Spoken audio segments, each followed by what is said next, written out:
Do you ever open your laptop to do one specific thing, and suddenly 20 minutes have vanished into a blur of Slack notifications, infinite feeds, and 5 half-read emails?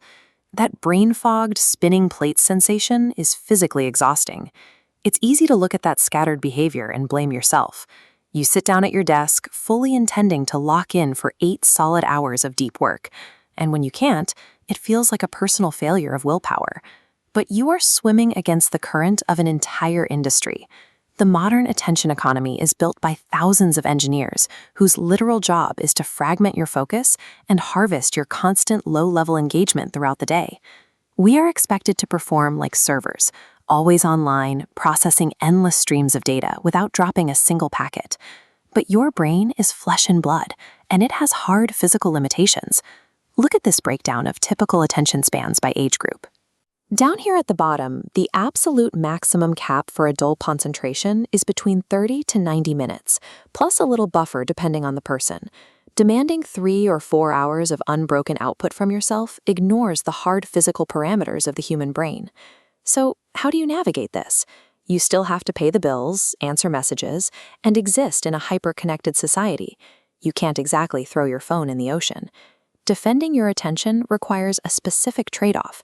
You have to be willing to sacrifice the illusion of looking constantly busy and instead intentionally build systems of recovery directly into your daily routine. Forget the standard time management theories for a second. To actually get control of your day, we need to look at the neuroscience of how human energy flows. This graph maps the 90-minute energy pulse, tracking your concentration during a single work session. Notice it takes time to ramp up.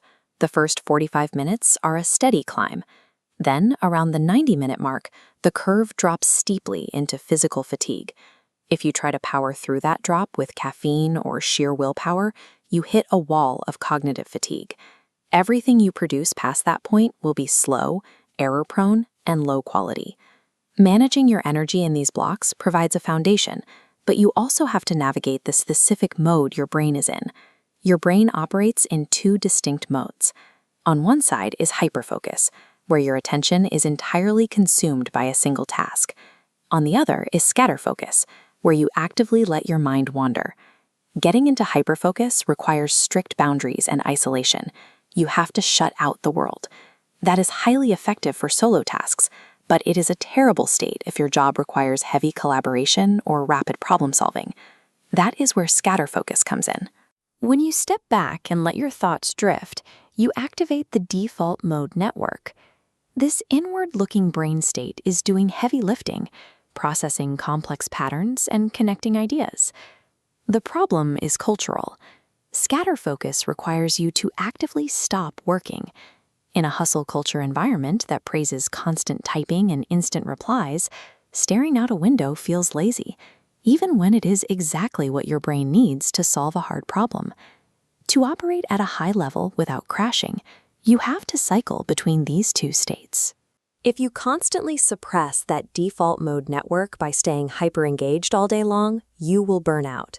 Instead of trying to adopt every productivity hack at once, we need to find the specific interventions that offer the most leverage. We're going to filter potential habits through a specific lens: how much willpower they drain versus how much attention they actually protect. The rule of 3 sits in the high-impact zone because it solves executive overwhelm, the paradox of choice. By defining exactly 3 priorities, you eliminate the constant drain of deciding what to do next.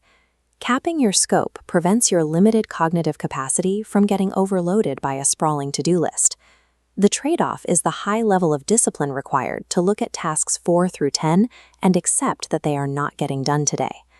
Since our internal focus is constantly being hijacked by external design, the most effective solutions are the ones that change our environment for us.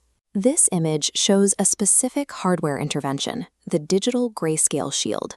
Notice the stark difference between a vibrant screen and a completely desaturated one. Tech companies use bright, specific colors to trigger dopamine spikes. Switching your display to grayscale removes those triggers at the source, rapidly neutralizing the compulsive urge to endlessly scroll.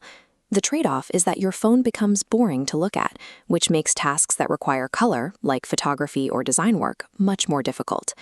Then there's the 20-minute power break.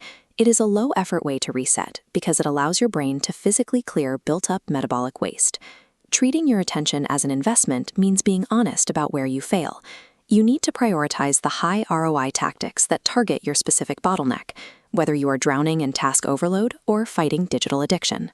Let's combine these biological limits and high ROI habits into a cohesive daily routine, mapping out the clearest path based on what is actually disrupting your focus. If you're an overwhelmed beginner and your primary failure point is digital distraction, follow this path to activate the grayscale shield. Once toggled on, it requires zero ongoing willpower, and the device simply stops being tempting. If your symptom is task overwhelm, your path leads to the rule of 3.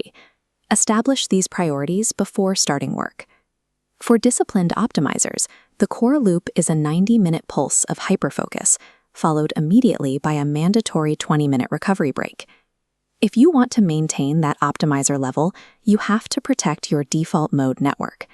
That means scheduling the 20-minute rest period with the exact same rigidity and respect as you would the work block itself.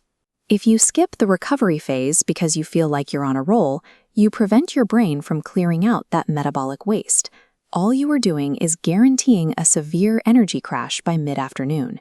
Focus is not a continuous, unwavering beam of light that you can shine all day. It is a pulse. Mastering the attention economy ultimately requires accepting that biological limit and having the courage to intentionally disconnect and recover when that pulse ends.